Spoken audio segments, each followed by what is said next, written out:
எல்லாவித சோதனைகளையும் மேற்கொண்டு சோதனைகளில் அகப்படுகிறவர்களுக்கு உதவி செய்ய வல்லவராயிருக்கிற ஆண்டவராகிய இயேசு கிறிஸ்துவின் நாமத்தில் உங்களுக்கு என்னுடைய அன்பான வாழ்த்துக்கள். இந்த நாளின் தியானத்தினுடைய தலைப்பு கண்ணே கண்ணி, என்ஸ்னாரிங் ஐஸ். நீதிமொழிகளிலிருந்து ஒரு சில வசனங்களை வாசிக்கிறேன். 6ஆம் அத்தியாயம் 20 முதல் 28 வசனங்கள். என் மகனே, உன் தகப்பன் கற்பனையை காத்துக்கொள், உன் தாயின் போதகத்தை தள்ளாதே. அவைகளை எப்பொழுதும் உன் இருதயத்திலே அணிந்து அவைகளை உன் கழுத்திலே கட்டிக்கொள். நீ நடக்கும்போது அது உனக்கு வழிகாட்டும், நீ படுக்கும்போது அது உன்னை காப்பாற்றும், நீ விழிக்கும்போது அது உன்னோடு உரையாடும். கட்டளையே விளக்கு, வேதமே வெளிச்சம், போதக சிட்சையே வாழ்விற்கான வழி. அது உன்னை துன்மார்க்க இஸ்திரிக்கும் இச்சகம் பேசும் நாவையுடைய பரஸ்திரிக்கும் விலைக்கு காத்துக்கொள்ளும். உன் இருதயத்தை அவள் அழகை இச்சையாதே, அவள் தன் கண்ணிமைகளினாலே உன்னை பிடிக்க விடாதே. வேசி நிமித்தம் ஓர் அப்பத்துணிக்கைக்கான இறக்க வேண்டியதா இருக்கும். உபச்சாரியானவள் அருமையான உயிரை வேட்டையாடுகிறாள். தன் வஸ்திரம் வேகாமல் மடியிலே எவனாவது நெருப்பை வைத்துக் கொள்ள கூடுமோ? தன் கால் சுடாமல் எவனாவது தழலின் மேல் நடக்க கூடுமோ? இன்றைய மனப்பாட வசனம் மத்தேயு 6ஆம் அத்தியாயம் 22ஆம் வசனம்.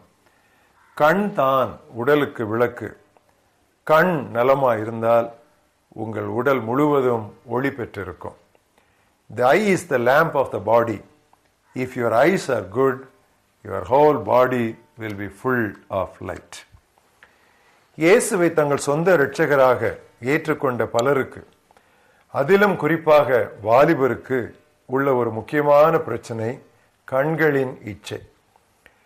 இதனால் அவர்கள் தங்கள் சிந்தனைகளில் தூய்மையாய் இருக்க முடிவதில்லை. எனவே ஒருவித குற்ற உணர்வு அவர்களை எப்பொழுது பார்த்தாலும் ஆட்டி படைக்கிறது. பல ஆன்மீக கூட்டங்களில் அவர்கள் இதை குறித்து நல்ல தீர்மானங்கள் எடுத்தாலும் நீண்ட நாட்கள் அது நிலைப்பதில்லை. இதிலிருந்து விடுதலையே கிடைக்காதா என்பது பலருடைய இதய கதறம். நிச்சயம் கண்களின் இச்சையிலிருந்து வெற்றி பெற வழி உண்டு. நாம் சோர்ந்து போக வேண்டிய அல்லது அந்த சோதனையிலிருந்து வெளியே வருவதற்காக, அந்த சோதனையை மேற்கொள்வதற்காக எடுக்கும் முயற்சிகளை நிறுத்திவிட வேண்டிய அவசியம் இல்லை. ஏனென்றால் இயேசுவும் வாலிப பருவத்தை கடந்து வந்தவரே. இன்றைக்கு வாலிபர்களுக்கு இருக்கக்கூடிய அத்தனை சோதனைகளையும் இயேசு சந்தித்தார், சோதிக்கப்பட்டார். ஆனால் அவர் சோதனையை மேற்கொண்டார். எனவே சோதிக்கப்படுகிறவர்களுக்கு அந்த பிரச்சனை எவ்வளவு கொடூரமாயிருக்கும் என்று இயேசுவுக்கு நன்றாக தெரியும். அவர் சோதிக்கப்படுகிறவர்களுக்கு எனவேதான் பரிவுணர்வுடன், பாச உணர்வுடன் அவர்களை நன்றாக புரிந்து கொண்டு அவர் உதவி செய்ய வல்லவராயிருக்கிறார்.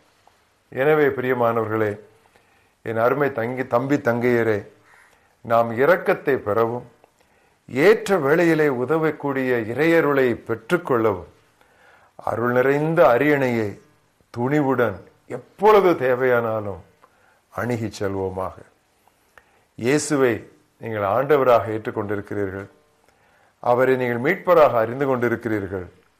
இப்பொழுது நீங்கள் அவரை உங்களுக்கு உதவுகிறவராகவும் உதவி செய்கிறவராகவும், as your helper in need, குறிப்பாக இந்த பிரச்சனையிலே உங்களுக்கு உதவி செய்கிறவராகவும் நீங்கள் ஏற்றுக்கொள்ள வேண்டும். இதுதான் நீங்கள் செய்ய வேண்டிய முதல் காரியம். அடுத்து உங்களுக்கு ஒரு முக்கியமான பொறுப்பு உண்டு. சோதனைக்குரிய காரியங்கள், புத்தகங்கள், படங்கள், இடங்கள், நபர்கள் யாவற்றையும் நீங்கள் சற்றும் தயக்கமின்றி தயவின்றி நீங்கள் அகற்றிவிட வேண்டும். இது மிகவும் முக்கியம். மற்ற எல்லா பாவங்களை குறித்து வேதம் பேசும் பொழுது அந்த பாவத்திற்கு எதிர்த்து நில், அந்த சோதனைக்கு எதிர்த்து நில் என்று இருக்கிறது. ஆனால் பாலிய இச்சையை குறித்து பேசும் பொழுதோ, அது பழைய ஏற்பாடு என்றாலும் சரி, புதிய ஏற்பாடு என்றாலும் சரி, வேதம் நமக்கு கொடுக்கும் அறிவுரை என்னவென்றால், ஓடிவிடு, don't fight it, but flee away from it. ஏன் தெரியுமா? இச்சையுடன் போராடி ஒருவன் அதை மேற்கொள்ள முடியாது. அது ஒரு நெருப்பு. தன் மடியிலே நெருப்பை வைத்திருந்தால் என்னுடைய ஆடை வெந்து போகக்கூடாது, என்னுடைய ஆடை எரிந்து போகக்கூடாது என்று சொல்லி யாரும் எதிர்பார்க்கவே முடியாது. இப்படி சொல்வதால் சாலையிலே போகும் பொழுது தம்பிமார் தங்கைமார் கேட்பார்கள், அண்ணன் அப்படியானால் சாலையிலே போகும் பொழுது கண்களை மூடிக்கொண்டே நடக்க வேண்டுமா? அப்படி பொருள் அல்ல. ஒரு அண்ணன் இப்படி சொன்னார், சேலையை பார்த்தால் விபத்து, சாலையை பார்த்தால் சமர்த்து. இப்பொழுது புரிந்து கொண்டது என்று நினைக்கிறேன். முதல் பார்வையை நீங்கள் தவிர்க்க முடியாது, அது பாவமும் அல்ல, அது தற்செயலாய் நிகழ்கிறது. ஆனால் இரண்டாம் பார்வையை தவிர்க்கலாமே, அதில்தான் பாவம் உண்டாகிறது. உங்களுடைய வாழ்க்கையிலே இந்த ஒரு அறிவுரையை எப்பொழுதும் வைத்துக் கொள்ளுங்கள். அவாய்ட் செகண்ட் லுக், இரண்டாம் பார்வையை நான் தவிர்ப்பேன். ஆண்டவரது முன்னிலையில் நம்முடைய கண்களை அர்ப்பணித்து தீதானவற்றை நாம் பார்ப்பதில்லை என்று நாம் தீர்மானிக்க வேண்டும். இவ்வித தீர்மானமே யோபுவை காப்பாற்றியது. அவன் ஒரு நாளிலே இப்படிப்பட்ட ஒரு தீர்மானம் எடுத்திருந்தான். என் கண்களோடே நான் உடன்படிக்கை பண்ணுகிறேன் ஆண்டவரே என்று அவன் தீர்மானம் எடுத்திருந்தான். பின்பு அவனுக்கு சோதனை வந்தது, ஒரு கன்னியை பார்க்க ஒரு சோதனை வந்தது. அவன் என்ன சொன்னான்? என் கண்களோடே உடன்படிக்கை பண்ணின நான் ஒரு கன்னியின் மேல் நினைவாயிருப்பது எப்படி என்று சொன்னான். தப்பித்துக் கொண்டான். நம் தலைக்கு மேல் கழுகு பறப்பதை நாம் தடுக்க முடியாது, ஆனால் தலையில் வந்து அது கூடு கட்டுவதை நாம் தவிர்க்கலாம் அல்லவா? இன்னொரு முக்கியமான காரியம், வாலிப தம்பி தங்கையருக்கு நான் சொல்லுகிறேன், நங்கையர்களுக்கு நான் சொல்லுகிறேன், எந்த காரணத்திட்டும் சும்மா சோம்பேறியா இருக்கவே கூடாது. சோம்பேறியின் மனது பிசாசின் தொழிற்கூடம். The idle mind is the devil's workshop. மனது வெறுமையாயிருந்தால் பிசாசுகள் தான் சேரும்.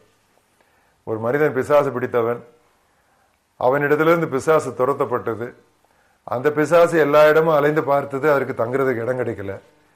நான் விட்ட இடத்திற்கே போவேன் என்று சொல்லி அது அந்த இருதயத்திற்குள் வந்து பார்த்தது. அங்கு என்னத்தை கண்டது? நன்றாக பெருக்கப்பட்டு ஜோடிக்கப்பட்டு வெறுமையா இருந்தது.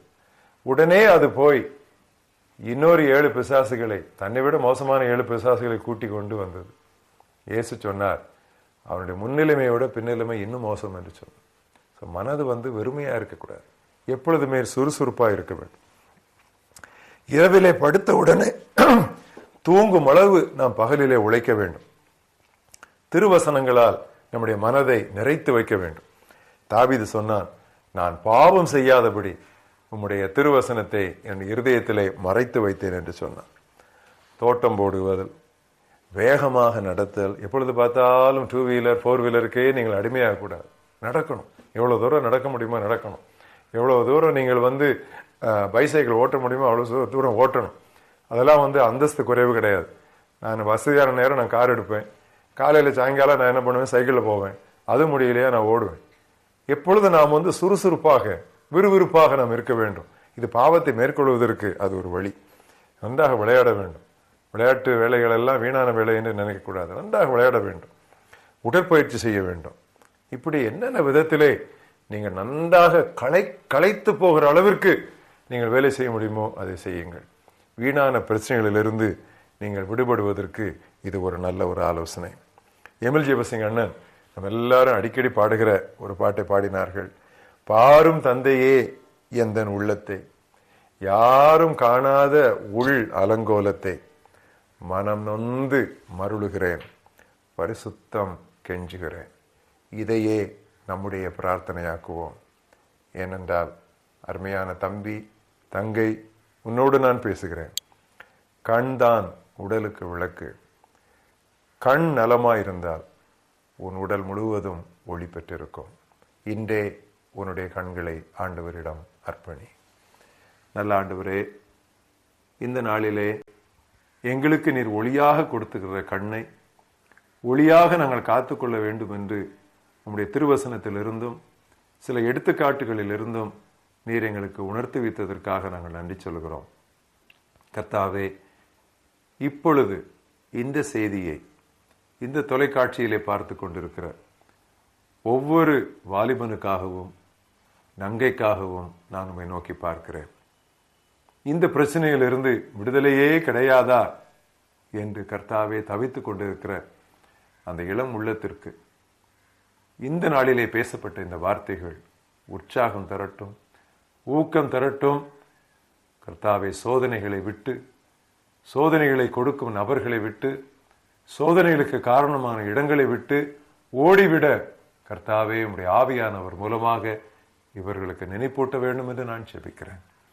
எங்கள் கண்களை உம்மை காண, உம்மை தியானிக்க, உம்முடைய முகத்தை பார்க்க, வீணான மாயையான அசுத்தமான காரியங்களை பார்க்காதபடி அகற்ற நீர் எங்களுக்கு உதவி செய்யும். துதி கன மகிமை நீர் எடுத்துக்கொள்ளும். இயேசு கிறிஸ்துவின் நாமத்தில் ஜெபிக்கிறோம் எங்கள் ஜீவனுள்ள பிதாவே, ஆமென்.